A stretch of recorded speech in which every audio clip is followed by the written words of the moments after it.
Halo Bapak Ibu Guru, perkenalkan saya Maria Krisna Setia Seviasanti, CGP Angkatan 8 dari SMA Negeri 1 Tayu, Kabupaten Pati, akan memaparkan mengenai demonstrasi kontekstual praktik segitiga restitusi modul 1.4 Budaya Positif. Segitiga restitusi adalah suatu proses dialog yang dijalankan oleh guru atau orang tua agar dapat menghasilkan murid yang mandiri dan bertanggung jawab. Pendidikan Guru Penggerak 2022.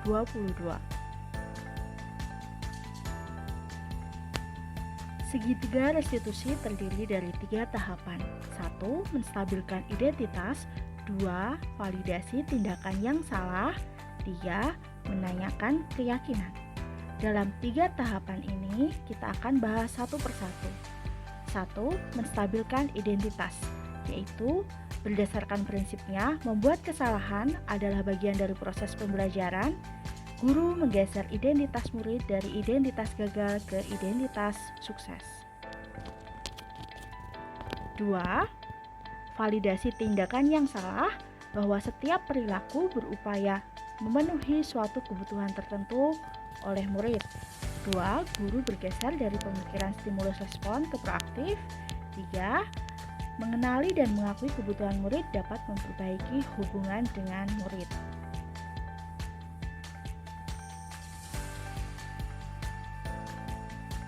Tiga, menanyakan keyakinan.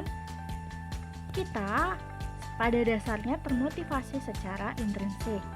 Saat perilaku divalidasi dan identitas murid sudah stabil, maka murid siap mengaitkan keyakinannya dengan tindakannya yang salah.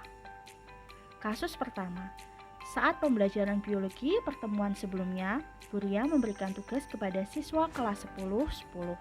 Tugas tersebut dikumpulkan pada pertemuan berikutnya. Saat hari pengumpulan, Buria menghitung jumlah tugas yang terkumpul dan menemukan jumlah tidak sesuai dengan jumlah siswa di kelas 10. Setelah dilakukan pengecekan, ternyata Najla tidak mengumpulkan tugas, padahal pada saat itu Najla ada di dalam kelas. Permisi Bu Naria, selamat pagi. Selamat pagi Najla. Selamat duduk. Kira-kira Najla tahu kenapa Najla kok disuruh datang ke kantor hari ini? Mungkin karena saya tidak mengumpulkan tugas biologi tadi pagi. Ya, benar. Tapi waktu Buria hitung jumlah tugasnya kok kurang satu. Ketika saya cek ternyata namanya Najla kok nggak ada, padahal tadi pagi Najla ada di dalam kelas.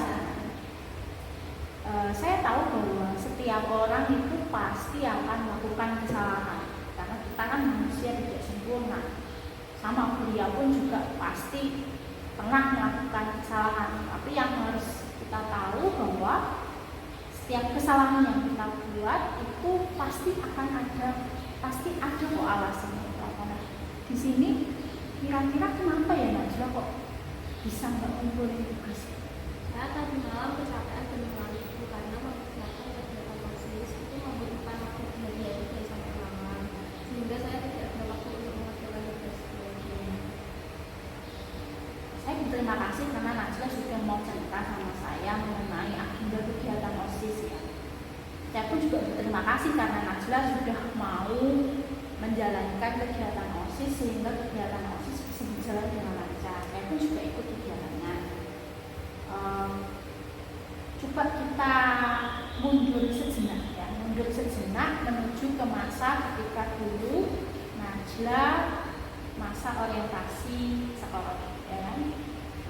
Di awal dulu kita pernah bersama-sama membuat keyakinan kelas. Sudah disepakati? Masih ada? Masih ingat? Masih. Oke. Nah, kira-kira Najla, ketika Najla membuat keyakinan kelas dulu, kemudian melihat kondisi Najla sekarang yang tidak mengumpulkan tugas biologi, itu sudah sesuai belum dengan keyakinan kelas? Belum. Bagian mananya dari keyakinan kelas? Yang selalu bertanggung jawab. Oke, Najla sudah bisa nih melihat bahwa ketika saya nggak ngumpulin tugas berarti saya itu belum bertanggung jawab terhadap saya sebagai seorang siswa di kelas 10 ya kan. Nah, kira-kira untuk kedepannya, Najla itu akan melakukan apa agar keyakinan kelas ini bisa dipenuhi? Pertama-tama saya mau minta maaf kepada Bu Maria karena saya tidak menunjukkan tugas belajar tadi pagi. Kedua, saya akan mencoba mengelola waktu saya dan membagi waktu saya antara saya menjadi pelajar dan saya menjadi pengurus OSIS agar tidak terulang lagi seperti ini. Ya, itu gagasan yang bagus ya. Saya setuju bahwa memang benar Najla sebagai seorang pelajar punya kewajiban ya. Tetapi di sisi lain Najla juga sebagai pengurus OSIS pun juga punya kewajiban yang sama. Harapannya Najla bisa membagi waktu antara Najla sebagai seorang pelajar dan Najla sebagai pengurus OSIS ya kan. Nah, apakah ada anjuran lagi yang ingin diutarakan ke beliau? Untuk tugas Ibu Maria yang tadi bolehkah besok pagi saya mengumpulkan? Oh ya, kalau bisa besok pagi Najla bisa mengumpulkan tugasnya langsung ke kantor guru saja ya. Oke, kalau tidak ada lagi Najla bisa kembali istirahat. Baik, terima kasih dan maaf atas kesalahan saya tadi. Oh ya, ya sama-sama. Pada praktek kasus 2, Sigit kesal dengan Rio karena Rio selalu menyontek tugas Sigit.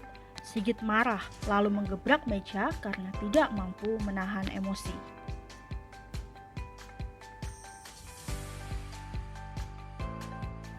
Halo, pagi Bu Maria. Nah, pagi sedikit silakan. Gini, tadi saya dengar dari ketua kelas 11 MIPA 4 sedikit marah-marah ya sama Rio ya. Bisa dibilang dia Bu. Soalnya itu tuh Bu, dia selalu nyontek tugas saya Bu. Lama-lama saya capek sama Rio. Ya wajar lah kalau sedikit marah sama Rio. Kalau seandainya itu, kalau Bulia ada di posisinya Sigit, pasti Bu Maria pun juga akan marah. Nah, bagaimana Sigit pada saat itu meluapkan amarahnya? Saat itu mungkin saya sempat bentak dia Bu. Tapi dia bentak lagi ke saya Bu. Saya nggak terima tuh Bu. Terus aku langsung bentak meja dia Bu. Saking emosinya. Kenapa ya Sigit melakukan itu ya? Ya gitu ya Bu. Emosi lah Bu ya gimana. Tugas saya padahal sudah saya kerjakan baik-baik. Tapi malah dia tugas saya kena jidatnya. Terus dia contek Bu. Bagaimana Bu? Padahal ya Bu, dia itu nggak pernah sama sekali ngerjain tugas sendiri. Dia pasti contek tugas selama itu. Oke, Bulia memaklumi dan mengapresiasi Sigit ya. Walaupun Sigit emosi tadi, ya kan? Sigit tadi pukul-pukulan ya sama Rio. Kalau sampai kan enggak sih. Tidak. Oke. Saya mengapresiasi Sigit karena meskipun marah tapi tidak sampai berkelahi sampai pukul-pukulan sama Rio, ya kan? Nah, coba deh Sigit, kita mulai mundur sejenak ketika kita bertemu pertama kali di awal pembelajaran. Nah, kita kan buat tuh keyakinan kelas, masih ada sampai sekarang? Masih ada. Ya, masih kita di kelas Iya. ya kan? Nah, menurut Sigit, ketika Sigit marah dengan Rio sampai mendobrak meja tadi, sesuai tidak ya dengan keyakinan kelas yang sudah dibuat? Enggak sih. Oke, keyakinan mana yang tidak sesuai? Mungkin saling mengerti anak teman. Tapi Rio yang mulai Bu, masa aku doang kesalahan Bu? Kan enggak adil Bu. Oke, gini. Di sini kita mencoba untuk mencari solusi, bukan untuk menyalahkan Sigit, tidak ya. Harapannya itu bisa ya sama-sama menemukan jalan keluar ya. Kita sepakat Sigit. Iya. Terima kasih karena Sigit sudah pengertian ya. Menurut Sigit, apakah saling menghormati antar teman itu penting? Sangat penting. Ya. Masih ingat waktu kita sepakat menulis selalu menghormati teman, itu kenapa? Masih Bu, waktu itu kita juga kelas itu sudah sepakat untuk kita itu harus kompak satu sama lain.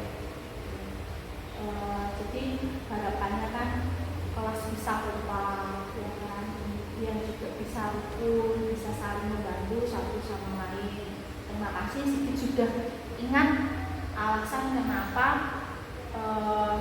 saling menghormati itu penting, sehingga perlu dicantumkan di dalam keyakinan kelas. Nah, menurut Sigit, ketika menulis keyakinan saling menghormati itu, kemudian ketika Sigit marah, seharusnya apa yang bisa dilakukan ketika kamu merasa marah? Harusnya sih sabar dulu, tapi saya juga bisa sabar sama dia. Tapi yang bisa begitu itu ya. Ya, saya paham ya bahwa Sigit itu sudah sangat sabar dengan Rio selama ini. Nah, saat Sigit merasa marah, kan sampai tadi bisa belajar dan sebagainya. Ada nggak sih cara lain selain Sigit itu teriak-teriak, membentak sampai membedak meja? Ada nggak cara yang lain? Ada sih, kayak seharusnya itu aku tuh membantu Rio untuk belajar dulu. Ada dia itu tidak minta lagi, tapi yang gimana dulu itu waktu belajar itu agak kurang dan waktu penilaian juga nilainya rendah. Oke. Ide soal membantu Rio agar tidak menyontek lagi si Rio itu dia apresiasi, itu ide yang bagus. Nah, harapannya Rio bisa mengikuti, ya kan? Rio bisa mengikuti Sigit, juga bisa bisa dibimbing oleh Sigit. Nah, kalau misalnya suatu saat nanti Sigit menemui kesulitan dalam proses membimbing Rio, membantu Rio, Sigit bisa datang ke Buria, ya, bisa datang ke Buria. Nanti kita bisa kerjasama untuk membantu Rio agar bisa lebih baik dalam pelajaran. Ada yang ingin disampaikan? Untuk itu saya juga terima kasih pada Bu Maria atas bantuannya, dan saya juga minta maaf karena sudah emosi dan buka meja waktu di kelas tadi. Ya, Mungkin untuk depannya saya tidak akan mengulanginya lagi. Oke, Sigit. Terima kasih atas niatannya. Sigit sudah bisa kembali untuk istirahat. Kalau ada apa-apa nanti saya akan menghubungi Sigit ya. Saya izin pamit dulu. Ya. Terima kasih, Bu. Ya, Berikut adalah tanggapan murid tentang perasaan mereka melalui praktik segitiga restitusi. Halo, perkenalkan nama saya Najla Azalia Zahra dari kelas 10. Saat saya akan bertemu Buria, saya sadar bahwa saya dipanggil Buria karena saya tidak mengerjakan tugas biologi. Awalnya saya merasa bersalah dan takut. Saya takut dimarahi Buria karena saya tidak mengumpulkan tugas. Namun, ketika melakukan diskusi dengan Buria, saya merasa nyaman karena saya tidak merasa disudutkan dan sedang dievaluasi. Buria juga membantu saya untuk menyadari kesalahan saya tanpa menyalahkan saya. Buria juga membantu saya untuk menemukan solusi atas permasalahan saya yang tidak mengerjakan tugas karena padatnya kegiatan OSIS. Perasaan saya senang kala itu. Terima kasih Buria. Halo semua, kenalkan nama saya Sigit Aditya, saya dari kelas 11 IPA 4. Saat saya dipanggil Buria ke kantor, saya tidak mengira bahwa saya memiliki masalah dengan Rio. Ternyata hal tersebut sampai ke telinga Buria. Awalnya saya bingung kenapa saya dipanggil Buria. Lalu saat Buria menanyakan keadaan saya pada saat itu dengan masalah dengan Rio, saya agak cemas karena Buria itu takut kalau saya kenapa-napa. Terus mungkin pada saat itu saya merasa nyaman karena Buria mengerti perasaan saya dan tidak memihak siapapun. Saya dibantu oleh Buria untuk mencari solusi terbaik dari masalah saya dengan Rio. Saya merasa lega sekaligus senang karena saya tidak lagi marah dengan Rio dan ada solusi lagi yaitu untuk membantu Rio terus belajar. Mungkin sekian dari saya, terima kasih. Demikian praktik segitiga restitusi, semoga menginspirasi. Terima kasih Bapak Ibu Guru, hebat.